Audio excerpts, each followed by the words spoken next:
Welcome back to the podcast. So the past month and a half, I've been going through so much behind the scenes. I just bought my first house and there's a lot of stuff that's been happening and I feel so bad because I've either didn't upload an episode for the podcast or I did upload, but it was a day late. Haven't been on top of my upload time of Wednesday at 3 p.m. EST every week. I feel terrible about it. I didn't want my podcast to go this way because I told myself when I start a podcast, I'm posting every single week at Wednesday at my set time, and I just happen to have a lot going on the time that I started this podcast. So I didn't even expect to buy a home anytime soon. It kind of just fell in my lap that I was going to do this. It's been a lot. I'm super grateful to be able to have my own house. Speaking of that, today's episode, I really wanted to dive deep into sitting in the unknown and learning how to navigate not really knowing how long the season of waiting and stagnancy is going to last until you get the thing that you've been asking for and praying for. So I lived in Connecticut for 2 years of my life. This was from 2022 up until this past summer. So I moved to Connecticut because my boyfriend got a job offer. We live in Florida and he wasn't getting much luck trying to find a job in Florida. And it was many months of trying to find one. So he decided to apply out of state.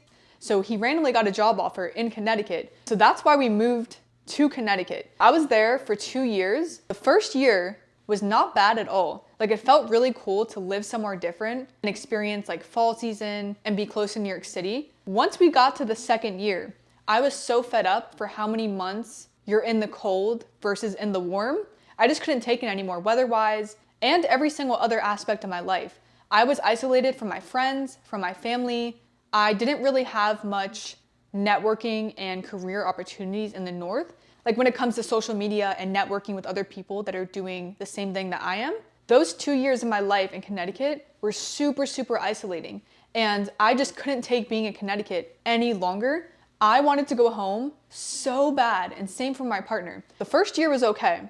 It was not too bad. So when the second year came, that's when I got so fed up with how cold it gets, how long it stays cold. I was so isolated from my friends, my family, and not having the same opportunities like I did when I was in Florida, and I couldn't take it any longer. So I wanted to leave Connecticut so bad, but we weren't able to leave because my boyfriend's job was hybrid, so we had to work in person and then online some days. So his job was not the type of job that just lets people work fully remote. So the only way that we were able to escape Connecticut and be able to go to Florida is if he got a new job. So what he was doing was he was applying to new jobs, and the perfect opportunity came up. It was in Boca. It was the most amazing salary. It was so close to the beach, to the gym that we wanted to go to. It was always my dream to live in South Florida. And basically the opportunity that came to his lap was the perfect opportunity for both of us.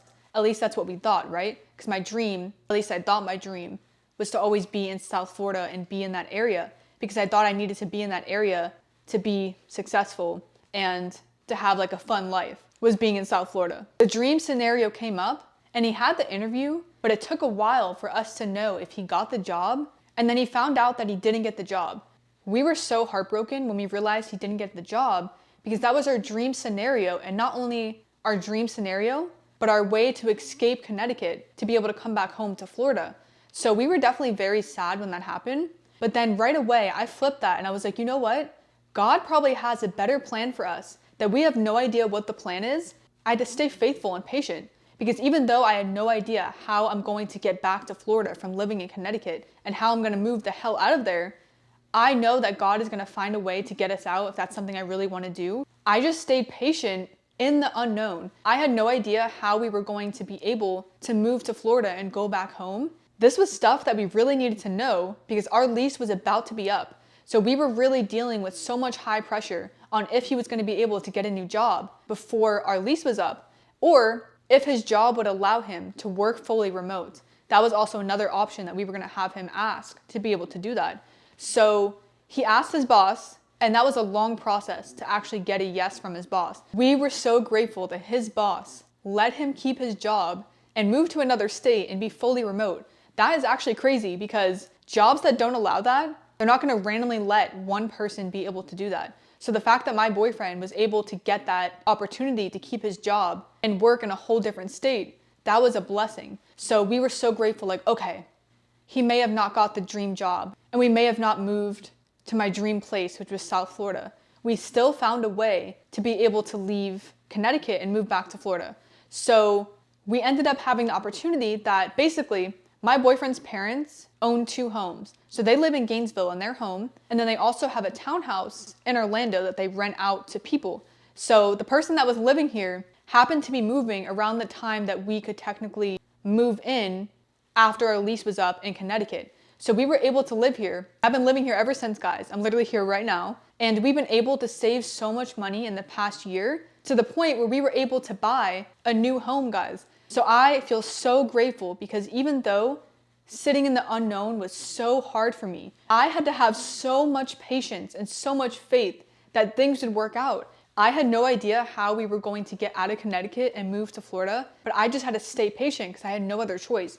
You can't control when you're in the unknown. Sitting in the unknown, especially for a long period of time, is so uncomfortable when you don't know how you're gonna get out of your situation, or if you're gonna get that dream job, if you're gonna get that car, if you're going to get good test results back, if you were in the hospital, things like that. It's very hard to sit in that unknown. Something I did when I was in the unknown of not knowing how I was gonna leave Connecticut to go to Florida, I pretended as if I already knew that I was gonna move back to Florida, and I started cleaning like the cabinets and the closets and reorganizing stuff and throwing stuff out so I can energetically prepare my space and prepare everything to show God that I am ready for this next step. I am ready to go to Florida. I am ready to leave Connecticut. So I energetically pretended as if I was already moving. I would tell myself that I'm moving to Florida and just act as if it was already happening. Being able to do that is going to help you so much in those waiting periods. I know how hard it is sitting in that unknown and worrying and spending all of your energy